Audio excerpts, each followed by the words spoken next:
Saben que en este programa nos gusta mucho contar con los expertos, con los que saben. La universidad nos proporciona muchos y en este caso vamos a hablar de igualdad entre hombres y mujeres y entre todas las personas en general, que todos tengamos los mismos derechos. Tenemos con nosotros a una experta en estas materias, que es Marta del Pozo. Marta, buenas noches. Hola, buenas noches, Ana, ¿qué tal? Muy bien, Marta es profesora en la Facultad de Derecho y secretaria del Máster de Estudios Interdisciplinares de Género. Cuando hablamos de un máster de estas características, bueno, si miramos un poco atrás, no mucho, unos 20 años atrás, por ejemplo, esto sonaría raro. ¿Un máster interdisciplinario en qué? O sea, hemos avanzado un poquito en ese sentido, ¿no? Aunque no te creas, hemos avanzado, pero todavía sigue sonando raro, ¿eh? La verdad es que cuando nos decidimos a poner en marcha el máster, que fue un mandato del Centro de Estudios de la Mujer, que se lo dieron a mi compañera y querida amiga que lo dirige, la catedrática de Derecho Constitucional, Ángela Figueruelo, todavía nos costó mover algunos resortes y algunas piedras. Cuando llegábamos allí con estudios de género, decían justamente eso, ¿estudios de qué? ¿Qué es el género? ¿Pero esto para qué sirve? O sea que bueno, ahora la verdad es que el máster está muy consolidado. Hay que decir que hay que agradecer a todos los alumnos y las alumnas que se matriculan. Tiene muchísima demanda, las ediciones son cada vez más exitosas, también tenemos un doctorado y bueno, pues yo creo que hemos puesto una piedra de toque en nuestra universidad, que siempre se ha preocupado por estas materias, pero que bueno, ahora tenemos un título oficial, ¿no? Claro, que reconoce estos estudios de género que son fundamentales. Es un punto muy importante. ¿Qué temas se abordan habitualmente en ese máster de estudios interdisciplinares? Pues el máster, lo interesante justamente es eso, la palabra interdisciplinar. Es decir, está dirigido a diferentes personas que hayan cursado estudios diversos. No tienen por qué ser juristas, hay diversos itinerarios, hay un tronco común donde se estudian pues, materias esenciales relacionadas con el género y con la igualdad, pues, por ejemplo, los derechos fundamentales de las mujeres o todo lo que tiene que ver con la historia contemporánea y la evolución, el feminismo, etc. Y luego los alumnos y las alumnas eligen un itinerario en función de sus intereses.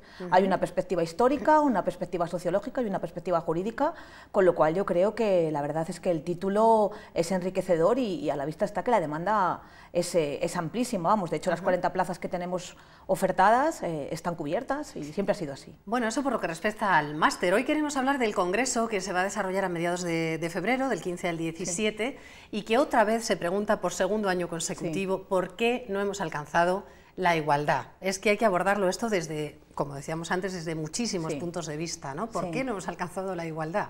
Pues la verdad es que la pregunta es complicadísima. Nosotros el año pasado hicimos la primera edición, tuvo muchísimo éxito, he de daros las gracias porque nos hicisteis un reportaje maravilloso y que ha tenido muchísimo éxito.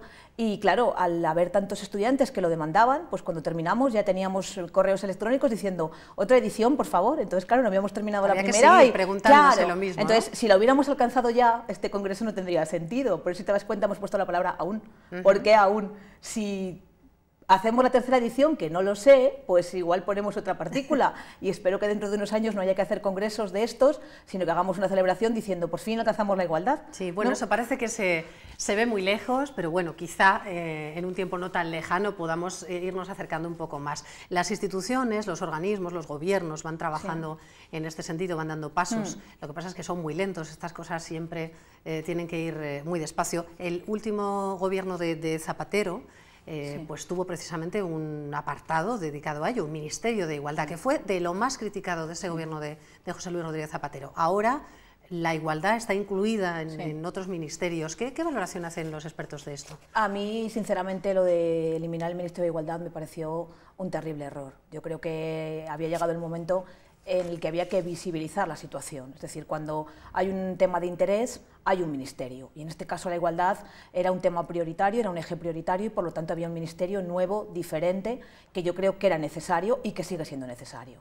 A mí me parece que hacer macroministerios y que en el mismo se incluya sanidad, política social, igualdad, mujer, juventud, discapacidad, yo creo que cada cosa tiene que tener su contexto, que los ministerios tienen que tener determinados contenidos y a mí me parece que en ese momento fue algo terrible. O sea, yo me opuse, igual que otros muchísimos compañeros y compañeras, expertos y expertas, porque yo creo que cuando se visibilizó ese ministerio se empezaron a dar cuenta determinados sectores que de verdad había que cambiar algo. Fue muy criticado el propio ministerio y la ministra, Viviana Aído, ha sido de las mujeres que más críticas han tenido en un gobierno últimamente. ¿Usted cree que esa inexperiencia que se criticaba en ella igualmente se habría criticado si hubiera sido un hombre? ¿O fue más virulenta la crítica por eso? Yo creo que no. Fíjate, y te agradecería que me tutearas si no te importa nada. Pues mira, tutearé, Marta. Yo te digo que las mujeres estamos sometidas a otro tipo de crítica. independientemente del puesto que tú ocupes. Tú eres un hombre y ocupas un ministerio y nadie se plantea qué color del pelo llevas, por decirlo algo así, qué ropa te pones, si tienes o no tienes niños, y eso en una mujer pasa muchísima factura. Entonces, nadie habla de los currículum vitae de los ministros, ¿y por qué de las ministras?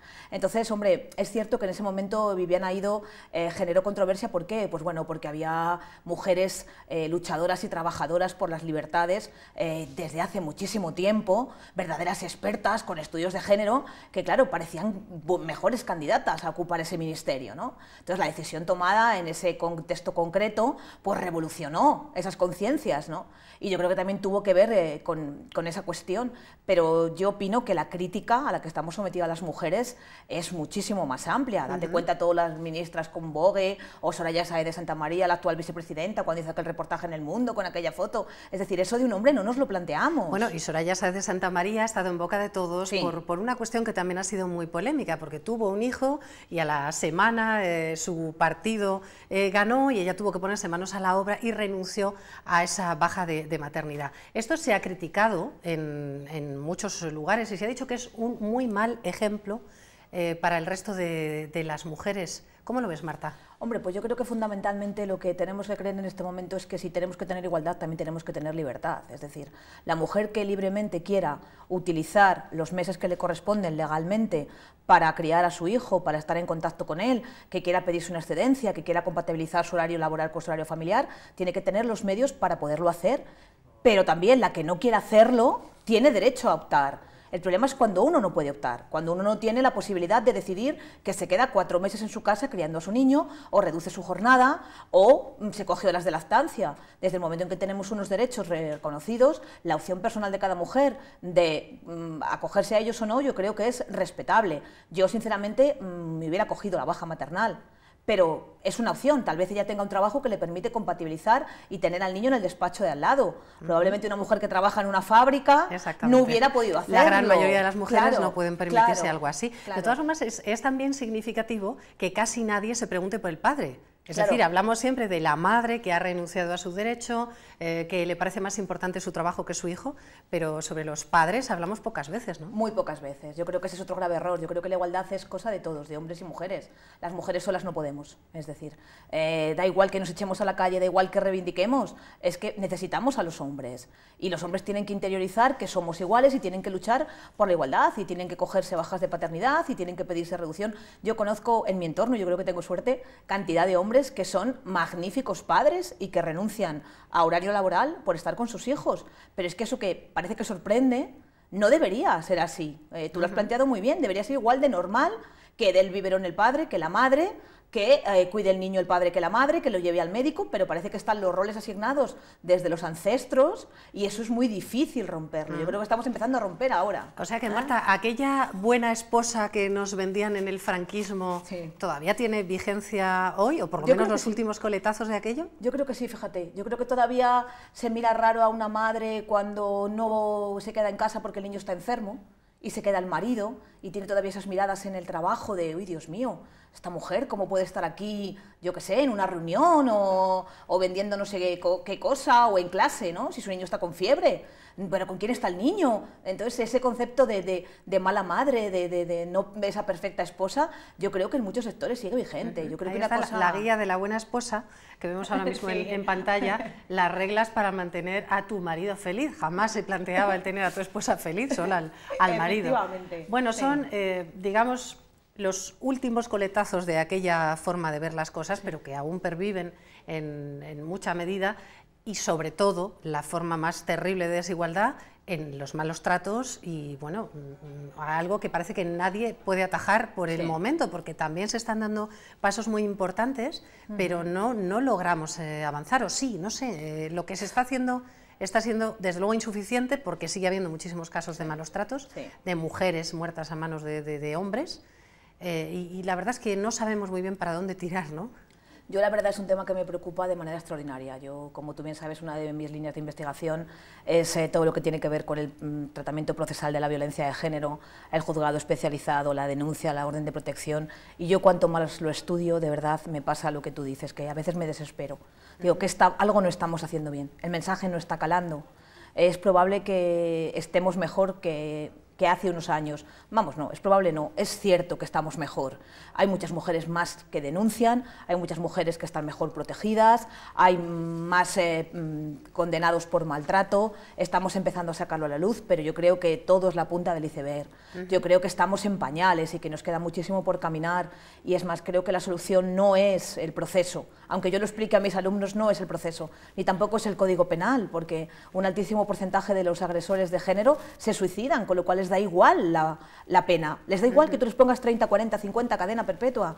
Entonces pienso que es un problema de educación. Yo creo que hay que implantar el sistema educativo desde la raíz, que todos somos iguales, porque el último factor que marca la violencia de género es que un hombre considera a una mujer de su propiedad, porque lo que realmente es importante en la violencia de género no es la agresión física, sino el control. Lo que pretende el maltratador es controlar, anular, que la mujer dependa física, emocional, económicamente de él. Así es, hay muchos maltratadores que quieren mujeres como las que estamos viendo en esas imágenes de la perfecta esposa de hace muchos años, que hoy, gracias a Dios, ya ha cambiado y las cosas son bien distintas en relativamente pocos años. Quizá por eso es tan difícil adaptarse a los nuevos tiempos. Luego está el problema de las falsas denuncias, que las ha habido por malos tratos, que empañan todo el trabajo que se está realizando, sí, ¿no? Con que una sola mujer haga una falsa denuncia se ensucia, por así decir, todo el sufrimiento que están teniendo las mujeres que de verdad padecen esta lacra, ¿no? Justamente ese es el tema que voy a abordar yo en mi ponencia del Congreso. Yo creo que eso es un mito. Hay que destruir ese mito. O sea, yo voy a plantear una ponencia en la cual voy a dar evidencias. Los que dicen que las mujeres denuncian falsamente, que intentan manipular, que intentan utilizar el proceso en su beneficio, yo siempre les pregunto lo mismo: dadme datos. Nunca me pueden dar datos porque no los hay, porque algo que es un mito no tiene un apoyo científico. Entonces, justamente yo voy a tratar de desvirtuar esa afirmación. El porcentaje de denuncias falsas es prácticamente despreciable cuando uno estudia las memorias de la Fiscalía General del Estado o los estudios del Consejo General del Poder Judicial. Es el 0,001% de las denuncias. Entonces, lo que dices tú, el problema que también lo va a abordar Miguel Lorente en el Congreso, es esa semilla de micromachismo. Lanza calumnia que algo queda. Mi madre siempre decía que una calumnia es como cuando se cae un vaso de agua, nunca lo puede recoger todo porque algo se filtra. Entonces va generando ese pozo de denuncia falsa, simulación de delito, para obtener una ventaja. Y hombre, yo creo que a nadie se le ocurre que una mujer pueda inventarse determinadas conductas relacionadas con la violencia de género. Yo no me puedo poner en el papel de contar esas barbaridades. Bueno, aparte, el dato es significativo, claro, 0,01%, pues claro, es como una gota en el mar, ¿no? Claro, aparte que se confunden las cosas, es decir, el problema es que nosotros tenemos presunción de inocencia, como tú bien sabes, en el proceso. Entonces, cuando hay absoluciones, eso no significa que la denuncia sea falsa. Eso no significa que la mujer se esté inventando su historia, simplemente no ha habido prueba suficiente para poder desvirtuar ese derecho fundamental del acusado. Entonces, muchísimas veces hay soluciones, pues porque las agresiones se producen sin testigos, porque la mujer no se ratifica en su testimonio, porque está aterrorizada, por otros muchísimos factores. Entonces, el grave error es identificar absoluciones con denuncias falsas, no tiene nada que ver. Y entonces yo pondré casos significativos de otras absoluciones que ha habido en otros tipos de procesos, donde es verdad que el hecho es cierto, para intentar demostrar que este mito existe, ¿no? Y espero convencer al menos al foro. De todas estas cosas se va a hablar en ese congreso del 15 al 17 de febrero, el congreso ¿Por qué aún no hemos alcanzado la igualdad? Y de otras muchas cosas. Por ejemplo, hay una ponencia que nos ha llamado especialmente la atención, mujer y ETA. ¿Esto Sí. por qué? Bueno, pues la verdad es que cuando estábamos diseñando el programa del Congreso, pues se trataba de traer cosas novedosas, ya es la segunda edición, como tú bien decías, y claro, hemos acogido algunas sugerencias de los estudiantes, como la mesa redonda de trata de mujeres, pero dándole vueltas, empezamos a pensar en posibilidades y se nos ocurrió, dijimos, bueno, ¿y por qué no hablar de mujer y ETA? Ver qué terroristas mujeres ha habido en ETA, si son igual de sangrientas o no que los hombres, si tienen más o menos delitos de sangre, si han llegado o no a la cúpula directiva de ETA, es decir, un poco ver si la mujer está discriminada en un entorno terrorista y delincuencial. No sé, nos parecía algo diferente. algo nuevo, algo polémico. Nunca jamás en la vida se ha hablado en ningún congreso de mujer y ETA. Y además tenemos la suerte que viene uno de los mayores expertos que tenemos en la lucha contra ETA. Yo hice la consulta a la Comisaría General de Información y se me autorizó a que viniera. Se prodiga poco, pero es un ponente extraordinario y la verdad es que va a hacer una ponencia muy, muy interesante, que además nos va a sorprender porque vamos a descubrir si las mujeres en el entorno de ETA están discriminadas o no. Bueno, y va a haber otros ponentes muy destacados. El juez Grande Marlaska, por ejemplo, va a estar también en Salamanca. Sí, Fernando va a venir el viernes a la conferencia de clausura y espero que nos acompañe durante el resto de la tarde, como el año pasado, y que esté con los chicos que presentan y chicas que presentan las comunicaciones. Y bueno, pues la verdad es que Fernando es que en nuestros congresos es un clásico, como yo digo. Tú sabes perfectamente que aparte de un magnífico magistrado, es una excelente persona, muy comprometida con la igualdad, que desde el primer momento ha reivindicado los derechos de los colectivos de personas que tienen atracción por personas del mismo sexo y que ha hecho pues un hito. Yo creo que cuando hizo aquella entrevista en El País hubo un antes y un después, porque parecía que una persona gay pues tenía que ser de la farándula o no sé, o peluquero, ¿no? Pero no magistrado que lucha contra ETA y que investiga redes de corrupción y de narcotráfico y de mafias, ¿no? Entonces, pues la verdad es que es una persona muy comprometida y además que es buen amigo y no tengo más que decir que yo en cuanto le llamo para este tipo de cosas me dice siempre cuándo voy, que la verdad en ese sentido da gusto. Bueno, pues así da gusto trabajar, ¿no? Sí. Y estamos hablando mucho, estamos centrando mucho todo esto en la igualdad entre hombres y mujeres, porque es evidente que es el asunto que más va a gravitar en ese congreso, pero hay otras cuestiones, porque también, Marta, has trabajado, por ejemplo, en la igualdad entre el caso de los matrimonios entre personas del mismo sexo, ¿no? Hablando de si eso no es constitucional, porque no se sabe qué va a pasar con esto en un futuro, ¿no? Pues la verdad es que no se sabe. Yo empecé a trabajar el tema porque me propusieron desde una asociación de estudiantes de la Universidad de Salamanca, la Asociación Más, que les diera una conferencia sobre esta cuestión y bueno, pues me empecé a interesar, empecé a investigar.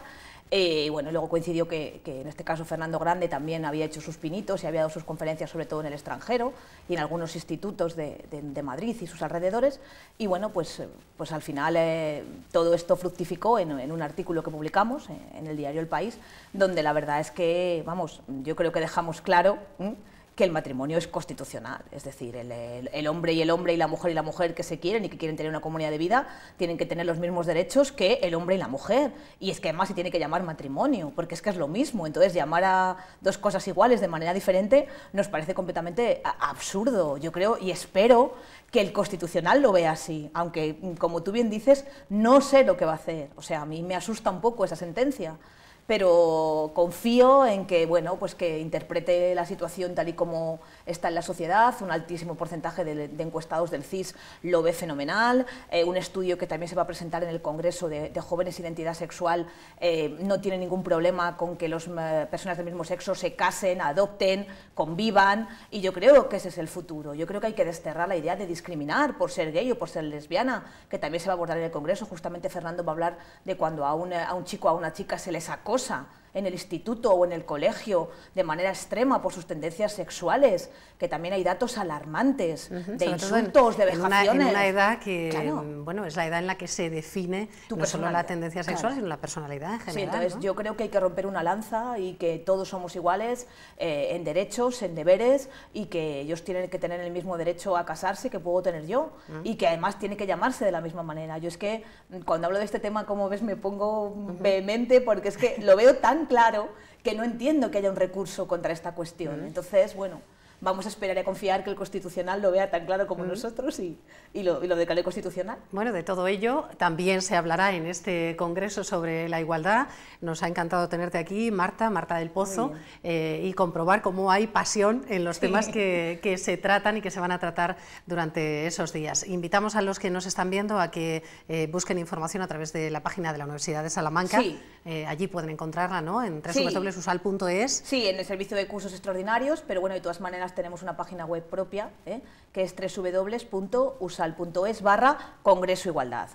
Y nos encontrarán en Facebook, en Twitter, y bueno, en cuanto metan en Google seguro que salen las noticias y nos pueden encontrar fácilmente. Porque como ya hemos dicho al principio, no es solo para gente que viene del mundo del derecho, sino para cualquier persona que esté interesada en participar. Para cualquier persona, de hecho tenemos ya matrículas pues, de Valencia, de La Rioja, de psicólogos, bueno, o sea, tenemos diferentes personas que quieren cursar este curso extraordinario, por decirlo de alguna manera, Y bueno, yo invito a todo el mundo que quiera asistir, lo único es que, lo decía el otro día también, estaba el año pasado tan lleno que no hubo posibilidad de que las personas que querían ir de oyentes pudieran casi entrar, pero bueno, si no ya haremos un huequito o pondremos alguna silla como podamos. Bueno, nos haremos eco de lo que dé de sí ese congreso. De momento aquí queda la información. Marta del Pozo, muchas gracias por venir al programa. Muchas gracias a ti, Ana, de verdad. Gracias.